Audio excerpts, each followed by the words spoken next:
So I hear that some of you guys want to get into medical school. Well, guess what? I have some strategic, high-level advice that will help you do exactly that. Stay tuned.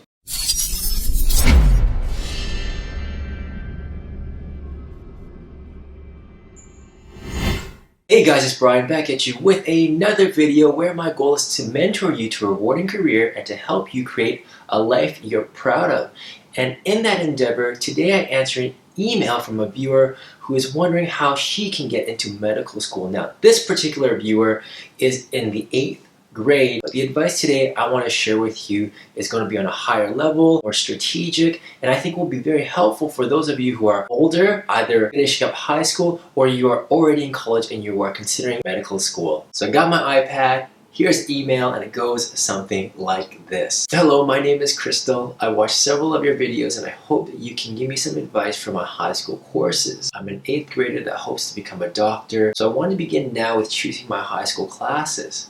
However, I'm afraid of choosing the wrong classes that will affect my chance of getting to my dream university in the future. I really like chemistry, math, and physics. In another way of saying it, I love science. Could you give me some advice on choosing my courses for high school to become a doctor?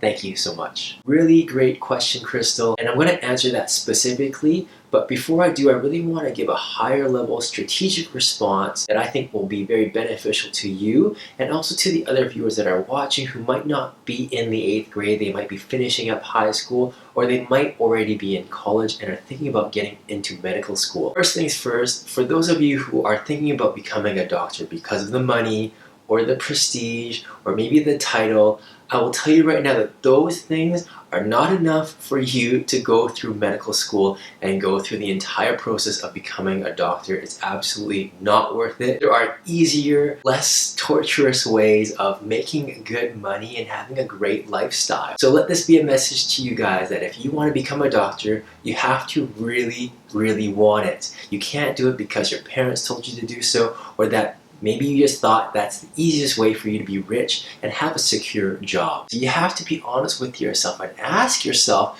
is this something that you really want to do? Do you really want to commit to it and spend the next 10 to 15 years pursuing a degree in medicine and to become a doctor? What are you trying to accomplish there? And if it's something that you really want to do, that's important to you, by all means go for it. But if it's driven by external factors such as having a certain lifestyle or having a certain type of car or having that prestige with being called a doctor or to brag to other people that you're a doctor, guys, that's not the right path. Instead, I strongly recommend that you guys search for a career path that is more congruent with your personality, your lifestyle, your values, passions, and of course your work capacity or your work ethic. Okay, so let's get back to the topic at hand, and that is for those of you who do want to become a doctor, what can you do to increase your chances of making that happen? When it comes to getting into medical school, there are two key things that they're looking for. Number one is obviously the GPA element, your grades, and the higher the grades, the better chances of you getting into medical school. And the other element is the stuff that you've done outside of the classroom. What are your contributions to society? How have you demonstrated leadership? Were there any particular hobbies or causes that you are very passionate about and really have demonstrated a proficiency in? Let's talk about the first element, which is really your GPA, and this is really the one that everyone focuses on because let's face it, in order to become a doctor, you just have to have a high GPA. Not because you have to be smart to become a doctor, but because it's just so competitive. There's just so many students and medical schools have to find a way to weed you guys out. Now, when I say you don't have to be smart to become a doctor, it doesn't mean that doctors are stupid or that any Joe Blow can become a doctor. What I mean is that if we rewind 30 years ago, the doctors that got into med school back then and who are practicing today and treating patients today had very different requirements to get in. They didn't have to have straight A's. They could have gotten in with a C+ or a B average. So when it comes to your grades, there's really only two things you can do about that, and that is either increase your GPA or decrease the GPA requirement to get into medical school. You don't have to pursue a science major. You can pursue a major in the arts, into philosophy, into sociology, into history, even psychology, as long as you are getting good grades and that the stream or the major has enough flexibility for you to take some science electives that are the prerequisites to get into medical school. If you're getting good grades because you're taking an easier major, then that's going to help bump up your GPA. Alternatively, you could try to find ways to lower the GPA requirement. One example of this is a friend of mine who actually serves in the military.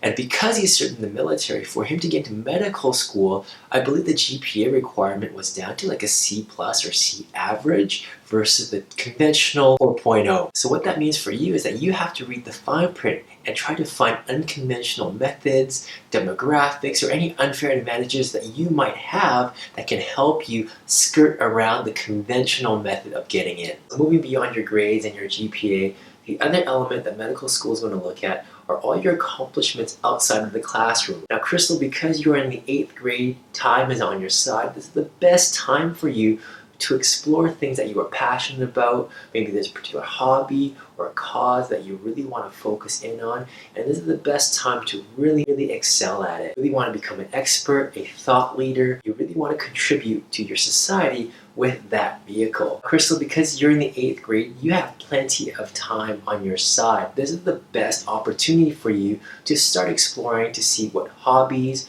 activities, or maybe a cause that you really want to go for. While everyone else is going to be talking about how they volunteered in a hospital or worked in a lab, you are going to be completely different because you've really bring awareness to a very specific cause that was personal to you. And you can talk about all the sweat, blood, and tears and commitment that you've poured into it to make that happen. This is really the time and opportunity for you to gather that experience to create that story that you really want to tell during the application process and to really differentiate yourself from everybody else. Now, Crystal, to answer your specific question, it's very simple. Just go to the universities that you want to get into and find out what their prerequisites are and just kind of work backwards from there. There's going to be certain pre-med courses that you're going to need to take.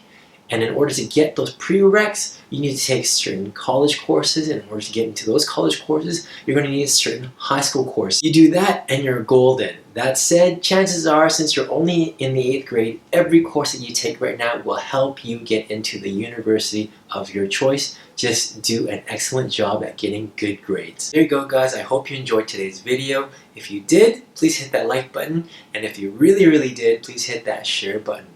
If you have a question that you'd like me to answer in a future video, please go to my website, 101mentoring.com.